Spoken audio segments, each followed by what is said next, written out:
दोस्तों, आज के इस वीडियो में हम बात करने वाले हैं कि जब आप अपना 12th कंप्लीट कर लेते हैं कॉमर्स साइड से, उसके बाद कौन कौन से कैरियर ऑप्शंस होते हैं और किस फील्ड में आपको जॉब मिल सकती है। तो इन सारे विषयों पे हम आज बात करने वाले हैं। तो दोस्तों बने रहिए आप हमारे साथ। और दोस्तों अभी तक आपने हमारा ये चैनल सब्सक्राइब नहीं किया है तो प्लीज सब्सक्राइब करिए, क्योंकि यहाँ पे आपको regular smart study skills, motivation videos और एजुकेशन न्यूज से रिलेटेड वीडियोस मिलते हैं। तो नमस्कार दोस्तों, मेरा नाम है अमरीश और स्वागत है आप सभी का महात्मा जी टेक्निकल में। दोस्तों होता क्या है हमारे साथ, जब हम 12th के फाइनल एग्जामिनेशन से 1-2 महीने पहले ये सर्च करने लगते हैं कि भाई 12th के बाद क्या करना चाहिए, तो पहला ऑप्शन तो मालूम है कि अगर अच्छे मार्क्स आ गए तो कॉलेज में एडमिशन, और नहीं आए तो क्या करना है। या फिर बहुत से बच्चों का माइंडसेट पहले से होता है कि भाई मुझे तो कोई प्रोफेशनल कोर्स ही करना है, कॉलेज नहीं जाना रेगुलर। तो हम आसपास के फ्रेंडों से पूछने लगते हैं कि भाई तू क्या कर रहा है, तो तू क्या कर रहा है। तो ज्यादातर लोग एक ही बात कहते हैं कि भाई सीए। सेम ऐसा ही मैं अपनी स्टोरी सुनाता हूँ कि मेरे साथ क्या हुआ। हम भी 12th में थे, भाई सेम यही क्वेश्चन सबसे पूछने लग गए। ज्यादातर स्टूडेंट ने कहा भाई सीए कर रहे हैं। हमने देखा भाई सब सीए की ट्रेन में बैठ रहे हैं, मैं क्यों छूटूं, मैं भी पकड़ के बैठ गया।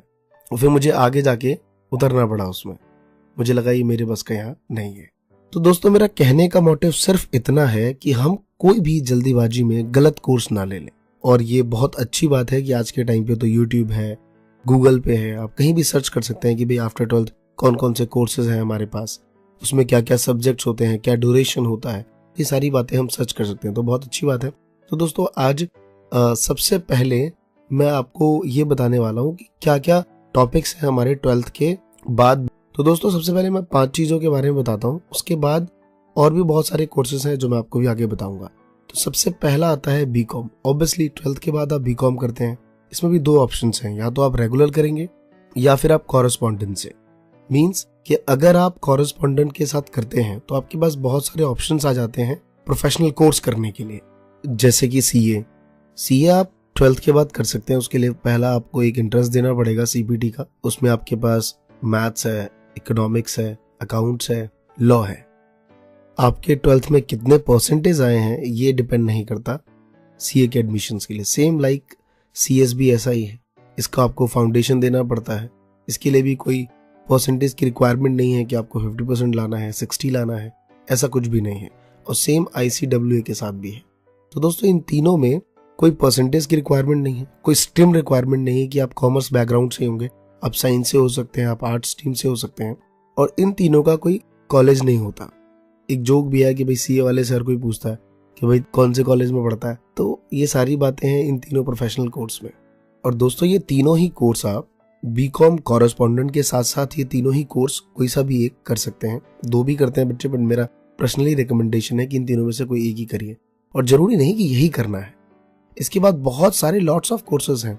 अगर आप ऐसा सोच के जाते हैं कि भाई मैं तो सीए बन गया और 2 लाख की पैकेज मुझे मिलना स्टार्ट हो गया पर मंथ, तो मुझे लगता है ये आपकी गलत सोच है, क्योंकि हर एक फील्ड में कंपटीशन है। मैं आपको बता दूं, Indira Gandhi national open university के बाद सबसे ज्यादा अगर बच्चे किसी फील्ड में हैं तो वो सीए में है। लोग कहते हैं कि 1% रिजल्ट आता है, तो इसका ये मतलब नहीं कि सीए कम होंगे। आप मुझे बताइए कि अगर 1 लाख का 1% निकालें तो कितना होता है, 1000। तो अगर कहीं पे 10,000 स्टूडेंट है और वहां पे मैं 10% निकाल रहा हूं, तब जाके कितना आएगा। और वहां पे 1 लाख स्टूडेंट है, उसका भी अगर 1% हम निकाल रहे हैं, इट मीन्स कि सीए फिर भी बहुत निकल रहे हैं। और मैंने ऐसा देखा है। तो इट मीन्स ऐसा नहीं है कि आप सीए बने और आपको लैक्स की पैकेज मिल गई, धक्के नहीं खाने पड़ेंगे। भाई वहां भी धक्के लगते हैं। और मैं आज प्रोफेशनली सीए के बारे में नहीं बता रहा और कहीं कुछ ज्यादा ही बोल बैठा हूँ सीए की बुराई, ऐसा बिल्कुल भी नहीं है। एक रेपुटेड कोर्स है और हम सभी को करना चाहिए। अगर आपका इंटरेस्ट अकाउंट्स में, टैक्सेशन में है तो आगे बढ़ सकते हैं। इसके बाद दोस्तों कॉमर्स टीम से ज्यादातर बच्चे बीबीए करते हैं। बहुत ही एक मैनेजमेंट लेवल पे अच्छा कोर्स है, बैचलर ऑफ बिजनेस एडमिनिस्ट्रेशन। एक बहुत ही अच्छा कोर्स। अगर किसी को पहले से पता नहीं मेरा माइंडसेट है कि मुझे मैनेजमेंट फील्ड में जाना है, तो आप बीबीए ले सकते हैं। लेकिन अगर आप मुझसे पर्सनली पूछेंगे तो मैं यही रेकमेंड करूंगा कि अगर आपके अच्छे परसेंटेज आए हुए हैं तो आप पहले बीकॉम करिए किसी भी गवर्नमेंट कॉलेजेस से। नहीं होता फिर तो आपको बीबीए करना ही है। बट अगर आपके परसेंटेज अच्छे आ रहे हैं और अगर आपको कॉलेज में एडमिशन मिल रहा है, उसके बाद आप एमबीए करिए सिवाय बीबीए के। ऐसा कुछ नहीं है कि आप बीबीए करते हैं आपको अच्छी जॉब मिलेगी, नहीं। वहाँ पे भी आपको MBA करना ही पड़ेगा। और ये मैं ऐसा नहीं कर रहा, बहुत से स्टूडेंट ने मुझसे कहा है। बट अगर आपका प्लान सेट है कि नहीं मुझे मैनेजमेंट फील्ड में ही जाना है, तो बेशक आप BBA स्टार्ट कर सकते हैं।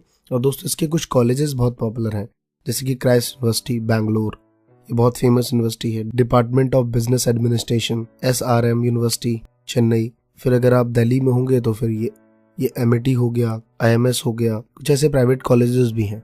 यहाँ से भी आप BBA कर सकते हैं। और भी बहुत सारे कॉलेजेस हैं, मैं आपको कॉलेज रेकमेंड नहीं कर रहा, बट आप खुद सर्च करके किसकी रैंकिंग कितनी बेटर है उसके बारे में पता कर सकते हैं। दोस्तों इसके बाद हम बात करने वाले हैं bachelor of management studies BMS। अभी रिसेंटली हाल में ही ये कोर्स आया है और मैं देख रहा हूँ बहुत से बच्चे इसमें अट्रैक्टिव हो रहे हैं।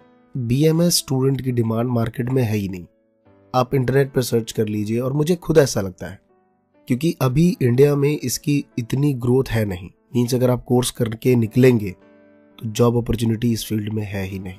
और आप इंटरनेट पे पढ़ सकते हैं इसके बारे में, क्योंकि इस फील्ड में होता क्या है। देखिए BBA और BMS में डिफरेंस सिर्फ एक बात का है कि BMS में आपको एनालाइज में ज्यादा जाना पड़ेगा, यहाँ पे आपको एनालिटिकल ज्यादा सीखना है।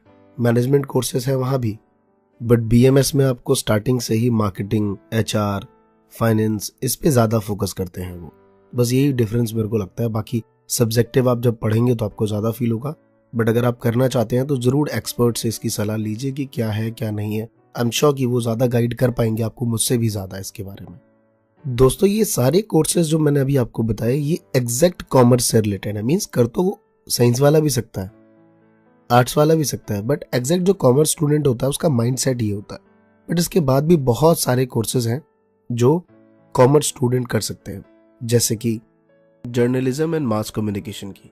जहां तक मुझे ऐसा लगता है कि सबसे डिमांडेबल कोर्स है ये आज के डेट में, क्योंकि जिस तरीके से आप देखते हैं कि मीडिया कितना आगे ग्रो कर रहा है, ऑनलाइन या फिर टेलीविजन, सोशल नेटवर्किंग साइट, इन सारी चीज़ों में इतना फास्टेस्ट ग्रोइंग कर रहा है, तो इसमें सबसे ज़्यादा इसकी डिमांड है।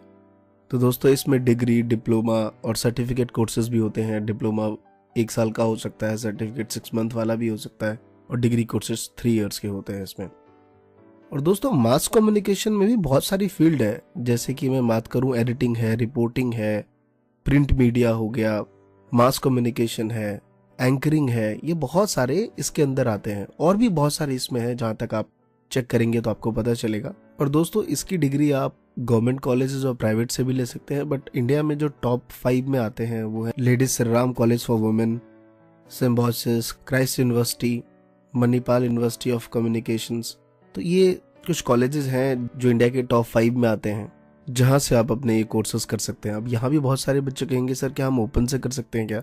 दोस्तों ओपन से तो सवाल ही नहीं उठता, क्योंकि आप खुद सोचिए कि आप मास कम्युनिकेशन में डिग्री लेने नहीं जाते, कुछ सीखने जाते हैं, एंकरिंग सीखने जाते हैं, एडिटिंग सीखने जाते हैं, तो इसमें आपको जाना पड़ेगा। अब बात करते हैं दोस्तों होटल मैनेजमेंट की। होटल मैनेजमेंट में अगर आप गवर्नमेंट कॉलेजेस और प्राइवेट बहुत सारे कॉलेजेस मिल जाएंगे, बट अगर IHM से करेंगे तो दिल्ली टॉप में है, इसके एग्जामिनेशन फॉर्म्स मिल रहे होंगे, तो HM कर सकते हैं। दोस्त HM की डिमांड बहुत ज़्यादा है इंडिया में मेरे हिसाब से, तो क्योंकि ये एक ऐसा फील्ड है जहाँ रिसेशन मैंने अब तक नहीं देखा, और प्रॉफिट और बेनिफिट 400% होता है इस फील्ड में।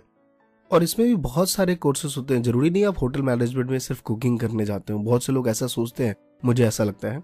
इसमें बहुत सारी अलग अलग फील्ड है, फॉरेन लैंग्वेजेस आ जाते हैं, फूड प्रोडक्ट्स आ जाता है, ट्रैवल मैनेजमेंट आ जाता है, हाउसकीपिंग आ जाता है, मैनेजमेंट आ जाता है, अकाउंटिंग आ जाता है, इसमें मार्केटिंग आ जाती है। तो बहुत सारी कोर्सेज हैं इसके अंदर भी, आप देख सकते हैं इसके रिगार्डिंग। और ये प्राइवेट और गवर्नमेंट कॉलेजेस दोनों जगह से आप इसे कर सकते हैं। इसके बाद दोस्तों 4th नंबर पे आता है इवेंट मैनेजमेंट। अगर आप इवेंट मैनेजमेंट में देखेंगे तो प्लानिंग, HR डिपार्टमेंट देख सकते हैं आप।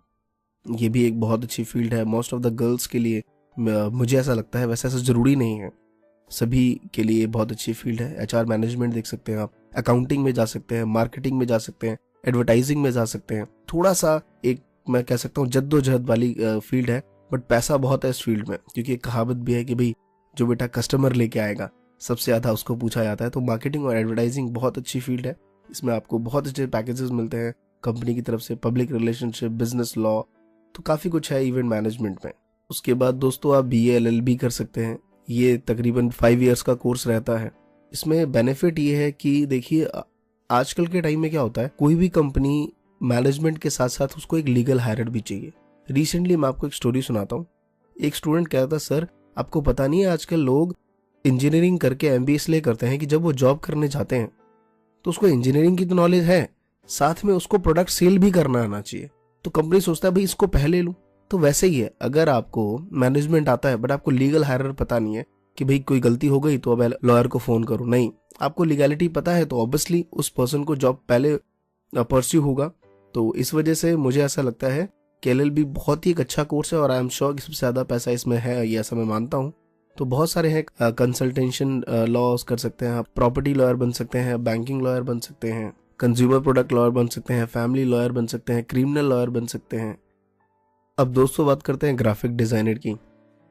दोस्तों ग्राफिक डिजाइनर में भी डिग्री कोर्सेज हैं और डिप्लोमा कोर्सेज होते हैं। डिग्री वही 3 to 4 ईयर्स का होता है आपका, और जो डिप्लोमा है वो 1 to 2 ईयर्स के करीब है। दोस्तों इस फील्ड में देखिए क्या है, लाइक कुछ डिजाइनिंग आपको बनाना आता है, जैसे पेंटिंग आपको पसंद है तो आपने स्केचिंग वहां पे की तो कुछ डिजाइन आपको वहां पे दिखाना होता है। तो ये एनिमेटेड ग्राफ्स जो आपने अभी हमारे लोगोस देखते हैं इंट्रो में, जो कुछ स्केच बने आते हैं डिजाइन से, ये सारी चीजें ग्राफिक डिजाइनिंग में ही आती हैं।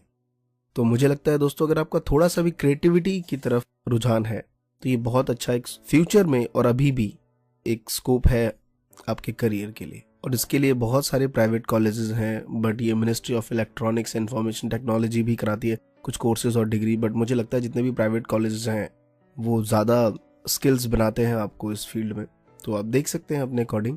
और दोस्तों आप आफ्टर 12 टीचर ट्रेनिंग कोर्सेज भी कर सकते हैं, जैसे nursery level teacher, integrated BEd courses से रिलेटेड कर सकते हैं, नर्सरी टीचर ट्रेनिंग कोर्सेज भी आप कर सकते हैं। बट मोस्टली अगर आप ग्रेजुएशन है तो उससे ज़्यादा अपॉर्चुनिटीज़ मिलती हैं, बट आप ये कोर्सेज कर सकते हैं। उसके बाद दोस्तों लास्ट में 2 कोर्सेज थे। एक था प्रोफेशनल आर्ट, इसमें डांसिंग, सिंगिंग, म्यूजिक, बहुत सारे कॉलेजेस हैं इंडिया में, जैसे university of Delhi, university of Calcutta, university of Mumbai, university of Lucknow.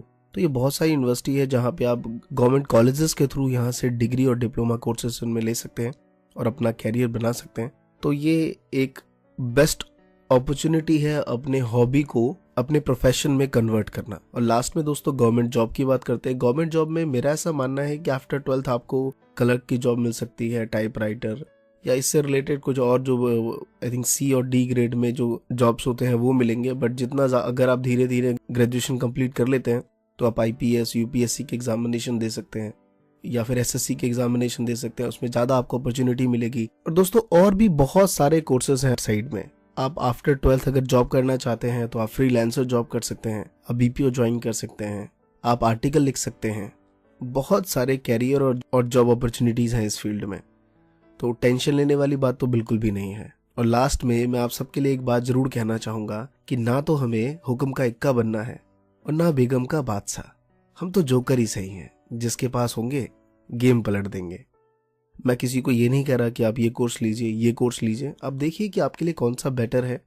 सबसे पहले गवर्नमेंट कॉलेजेस में ट्राई करिए, नहीं होता तो आप देखिए प्राइवेट कॉलेजेस में क्या फीस है उसके रिगार्डिंग आप सारा कुछ मैनेजमेंट करके इसमें आगे बढ़िए। तो दोस्तों कैसा लगा आपको ये वीडियो जरूर कमेंट करके नीचे बताइए। और कुछ और कोर्सेज के बारे में आप जानते हैं तो कमेंट में जरूर लिखिए, इससे कुछ और बच्चों को हेल्प मिल सके इस बेसिस पे। थैंक यू दोस्तों, जय हिंद, जय भारत।